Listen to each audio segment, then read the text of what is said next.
So putting a stop to slavery, here's the flying squad. It's set up by the Brazilian government. And it consists of labor inspectors and the federal police. So these are the guys that are considerably less corrupt and really working quite hard. And they are the first responders, search and rescue. So when they hear of cases of slavery, and they can get themselves together, which is difficult because the places where the cases of slavery are happening are hard to get to. They will go in, the labor inspectors and the federal police, and they are sort of search and rescue. And their job is to make payments and give people work contracts and give people documents so that they become, not only they're paid, but they become citizens. The feds also are in the business of preparing criminal cases, because slavery is not only very unpleasant, it's actually a criminal offense. And these guys need to have everything thrown at them. And because the Brazilian legal system is so kind of clogged up, it's really hard for that to happen. But the feds are doing their best. Here we are out on the river. This is when I was accompanying the flying squad. And here we were trying to get home. The roads are not good. So here's the federal police, and they've gone in and they are paying people, getting the kids out. This guy, you see he's lost his right hand in an accident. His left hand, there's a stack of money, and there's also a sort of passport-looking thing under his left hand, and that is his working contract. That is what he needs to make himself into a citizen. So this is what the feds are doing. Legislation, there's been this national campaign to eradicate slavery. They've set up, government is working together with NGOs and with the unions, the International Labour Organization. They have mobile courts. Instead of trying to get the people in from, trying to get the landowner who probably lives 3,000 kilometers away in Sao Paulo, they'll just take the court onto the spot. And the landowner will say, well, I'm sorry, I haven't got any money with me, there isn't an ATM machine here. And those guys will have their satellite phones and they'll have their little laptops, and they'll get into the owner's bank accounts and freeze their bank accounts, so that it is possible for them to actually make a difference. This jail sentences, it's easy to sentence someone to jail, it's hard to get them there, it's even harder to keep them there, but it's all part of what we're trying to do. Set up a blacklist. So if you're found with slavery on your farm or as part of your production chain, you will no longer be eligible for any kind of funding. And it's really a bad mark against you, and this kind of moral suasion is quite effective. Rescued slaves get 3 months unemployment. Very often, sadly, they will, of course, blow it all on one glorious party and then find themselves with no money, and they're right back where they started from. And the government and various NGOs and non-profits are looking into the value chain so that we can find out whether we are eating beef in Denver that could be, for example, involved in slavery. The Catholic Church is a very big player in Latin America, and every year they have a campaign during the Lent season. It's called the Campaign of Brotherhood, Campaña da Fraternidade, and next year the Campaign of Brotherhood will be looking into the question of trafficking, which is a first. This year they're looking into the question of climate change. So actually they're pretty aware, these guys. The CPT is part of the Catholic Church. It's a non-profit set up by the Catholic Church, acts as a clearinghouse for information and support for victims and lobbying for justice. And they were the first people really to get involved in trying to find out about slavery issues and alert people to them. And they published this very neat little credit card-sized thing that you put in your pocket, piece of paper.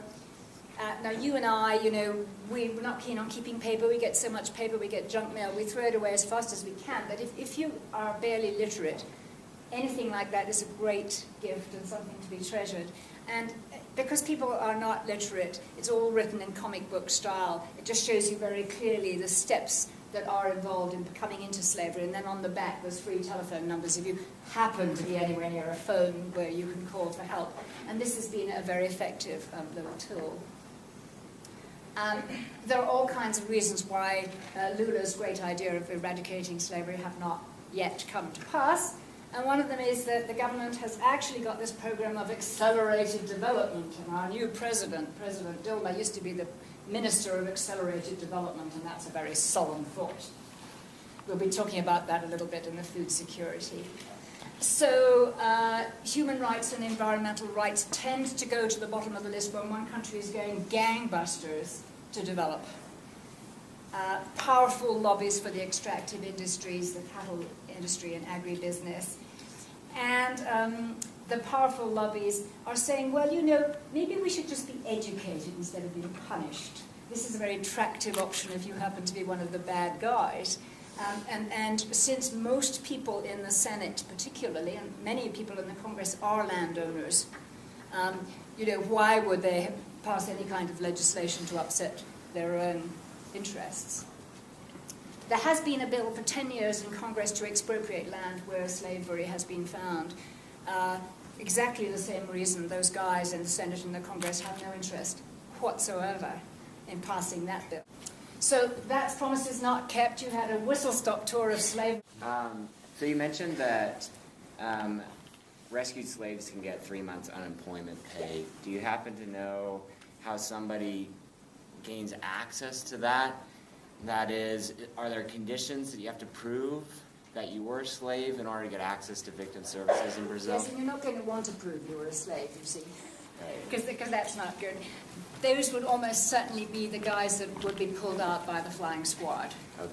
So the flying squad would get them out, would get them paid, would get their documents, and once they have their documents, their work contract, they can then go in to welfare and get the 3 months salary.